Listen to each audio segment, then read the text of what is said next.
the way that I have it all played out, it sounds like I'm talking about maybe one person. Yeah. And maybe I am. Who is it? And the person who it might actually be is watching going, it's me. You talked about the Woodshed demos and kind of what you liked, what you didn't like. So talk a little bit more about that being your first sort of formal recording. I mean, it's called the demos, but I mean, it was really an album, man. Yeah, it like was an album. it's produced. It's like it's such a misnomer. Like, but the woodshed is the key word, because there's this term, in music, like especially with like session musicians, where they're woodshedding. They're practicing. Yeah. They're like training. And that's what I felt like the whole thing was like a big learning experience for me, and my dad too. We were both like navigating, mysterious waters that we never really, dealt with, and he's never made music like this or anything like this, and I was really starting to learn how to play piano on that record. Like, I mean, like I had played for a couple years, but like I was really making like serious breakthroughs when I was doing this. I mean, nice. I was really woodshedding, and I played like everything on that CD. Nice. Like everything is me or my dad, but like it is like 95% me. Awesome. And I learned how to sing on pitch and with a microphone, and that's hard. Singing with a real condenser microphone, it's not the same as singing in your car or singing at a gig or anything. That's like singing for a studio recording is different than everything else. Everything in the studio is different. It's all different, and so that's the most important thing that I took away from that, was like, this is like coming into who I am as a songwriter, and that's why I called it the Woodshed Demos.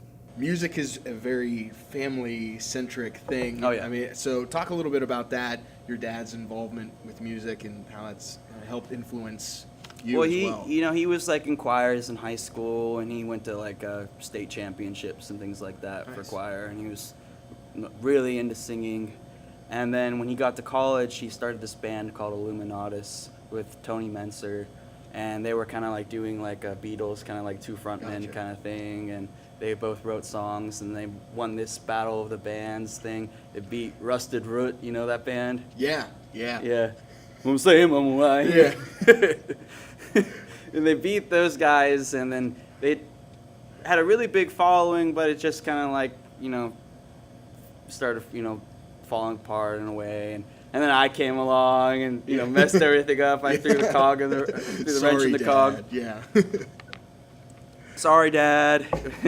But once I was around, he had to like find a way to make money, and he started doing like pro audio stuff. The internet was just starting, so he would talk on forums because he was trying to start a studio, and he was trying to like work on this software for like Yamaha mixers. Okay. And he was talking to all these guys, and he met this guy that was making a software that could control your mixer with the computer. Okay. And pretty much became like a distributor of this software, and it just escalated from there. He like brought RME audio cards to the US. Nice. And so he just accumulated all this gear around, and then when I was getting older and I started playing music, he set me up with a little, studio bedroom kind of setup, and I made total garbage, and it's all hidden away so no one can find it. I'm ever the same again. with my earlier videos. It's like, this needs to be burned. I have it in like a safe at home. Yeah. No one will ever touch it. You got to get the garbage out before you actually get to the good stuff. Like, get all that out of your system. Well, it helped me learn what I was doing, with just microphones and getting preamps set up the right way, and just from there on, I just, the snowball started rolling. Yeah. So, he started helping me, and then we started going down to Nashville to do like the NAMM shows. Sure. And we went out to LA a few times doing those for the winter one. Mm-hmm. And he started, working with me with my music, and then pretty much, he was like definitely the executive producer for the whole album. I mean, so he he's awesome. My sister plays music too. She writes music, and my mom's always sang around the house. You know, she always promoted singing, and it was like never would say something bad if you like always sang in the car, and like That's awesome. would want you to sing with her, really. So Yeah. like, you know, I just couldn't help myself. You know, That's I awesome. wanted it so bad. I love playing music, and I love writing it even more. Yeah, and it's got to be so nice knowing that you're coming from this place that's so supportive of that, and they even have the technical know-how. So like, you know, you want to do this or you I'm want really- this sound, and like they can Yeah. help you get to that, let you tweak it. And, I'm really lucky because I know some people that like their parents like disowned them. Like,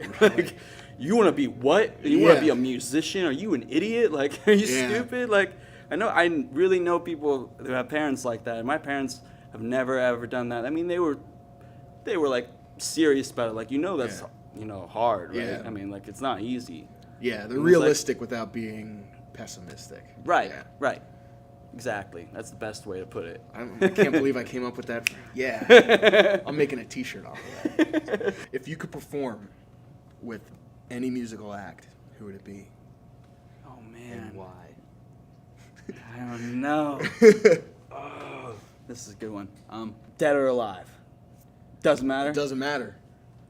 I hear that heaven is a great venue.